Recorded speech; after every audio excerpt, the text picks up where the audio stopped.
నమస్తే, welcome to A6 TV. నేను మీ సంపత్ కుమార్. తెలంగాణ రాష్ట్రంలో మద్యం ధరలు పెరిగాయి. క్వార్టర్ బాటిల్ మద్యానికి 10 రూపాయలు, హాఫ్ ఫుల్ బాటిళ్లపై 20-40 చొప్పున పెంచుతూ తెలంగాణ బెవరేజెస్ కార్పొరేషన్ లిమిటెడ్ నిర్ణయం తీసుకుంది.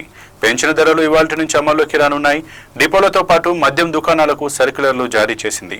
బ్రూవరీల యాజమాన్యాల డిమాండ్ల మేరకు సర్కార్ నిపుణుల కమిటీ ఇచ్చిన సిఫార్సుల ఆధారంగా గత ఫిబ్రవరిలో బీర్ల ధరలను పెంచింది.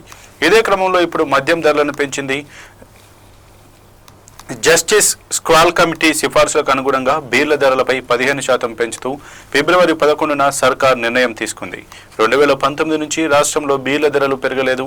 ముడి పదార్థాల రేట్లు పెరిగినా అప్పటి ధరతోనే బ్రావర్స్ కంపెనీలు సరఫరా చేస్తూ వచ్చాయి. వివిధ సంప్రదాయాలు బేవరేజెస్ కంపెనీల విజ్ఞప్తుల మేరకు ఒక్కో బీరు బాటిల్పై కనీసం 18 నుంచి గరిష్టంగా 50 వరకు పెంచుతూ ప్రభుత్వం నిపుణుల కమిటీ ఇచ్చిన సిఫార్సుల ఆధారంగా గత ఫిబ్రవరిలో బీర్ల ధరలను పెంచింది. ఇదే క్రమంలో ఇప్పుడు మద్యం ధరలను పెంచింది.